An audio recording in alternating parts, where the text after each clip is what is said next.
आप देख रहे हैं जय भारत टीवी। नमस्कार, स्वागत है आप सभी का जय भारत टीवी में। मैं हूं योगेश धस्माना।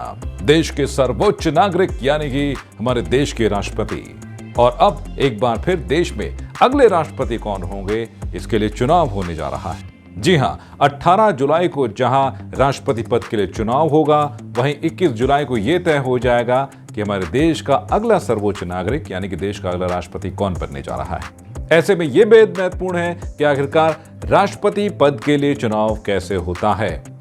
जी हां, आज हम अपनी इस खास रिपोर्ट में आपको ये बताएंगे कि आखिरकार कैसे एक राष्ट्रपति का चुनाव होता है, आखिरकार राज्यसभा और लोकसभा में आपको बता दें कि किस तरीके से वोटिंग होती है, और हर प्रदेश में एक जो वोट बनता है उस वोट की कीमत क्या होती है।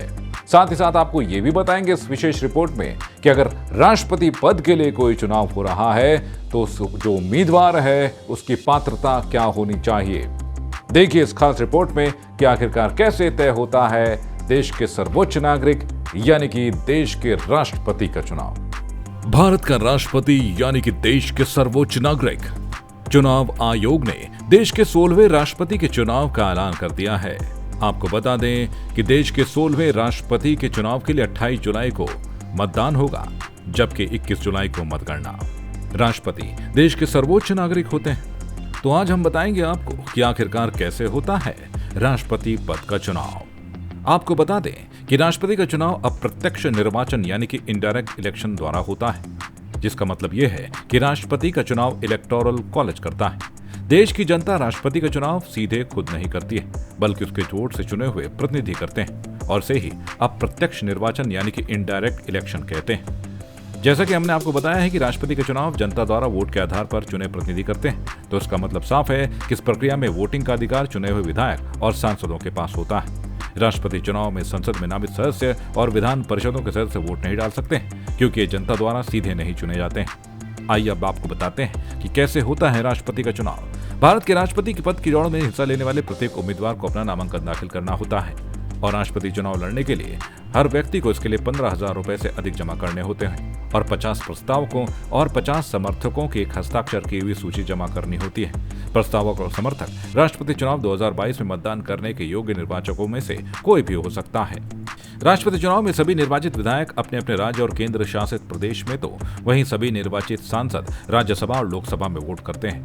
वोट डालने के लिए निर्वाचित सांसदों और निर्वाचित विधायकों को मतपत्र दिए जाते हैं। सांसदों को हरे रंग और विधायकों को गुलाबी रंग का मतपत्र दिया जाता है, और उन्हें विशेष पेन भी दिए जाते हैं, जिसका उपयोग वो अपने वोट रिकॉर्ड करने के लिए कर सकते हैं। प्रत्येक मतपत्र में उन सभी उम्मीदवारों के नाम होते हैं जो राष्ट्रपति चुनाव लड़ रहे हैं। निर्वाचक प्रत्येक उम्मीदवार के लिए अपनी वरीयता को उसमें टिक करते हैं, जिसके बाद उम्मीदवार को राष्ट्रपति के रूप में सबसे अधिक पसंद करते हैं उनके लिए 1 नंबर चुनते हैं, जबकि उस उम्मीदवार के लिए 2 जो उनकी दूसरी वरीयता है। इसी तरह अन्य वरीयता का चुनाव भी निर्वाचक करता है। वोटिंग के बाद विधायकों के मतपत्र को राज्यवार इकट्ठा कर प्रत्येक उम्मीदवार की ट्रे में डाल दिया जाता है। उदाहरण के तौर पर पिछले राष्ट्रपति चुनाव की बात करें तो उत्तर प्रदेश के किसी विधायक ने रामनाथ कोविंद को अपनी पहली वरीयता के रूप में चिन्हित किया था, तो विधायक का मतपत्र कोविंद की ट्रे में गया। अब आपको बताते हैं कि कैसे होती है वोटों की गिनती। वोट डालने वाले सांसदों और विधायकों के वोट का वेटेज अलग होता है। 2 राज्यों के विधायकों के वोटों का वेटेज भी अलग अलग होता है। विधायक के मामले में जिस राज्य का विधायक हो उसकी आबादी देखी जाती है, और उस प्रदेश के विधानसभा सदस्यों की संख्या देखी जाती है। वेटेज निकालने के लिए प्रदेश की जनसंख्या को चुने हुए विधायक की संख्या से बांटा जाता है, और उसे फिर 1000 से भाग दिया जाता है। अब जो आंकड़ा आता है वही राज्य के वोट का वेटेज होता है। उदाहरण के लिए आपको बता दें कि उत्तर प्रदेश में 402 विधानसभा सीटें हैं, और जनसंख्या के हिसाब से यहाँ के एक विधायक के मतपत्र का मूल्य 208 है, जबकि किसी भी सांसद राज्यसभा या लोकसभा के मतपत्र का मूल्य 708 है। अब आपको बताते हैं कि कैसे तय होता है राष्ट्रपति पद का विजेता।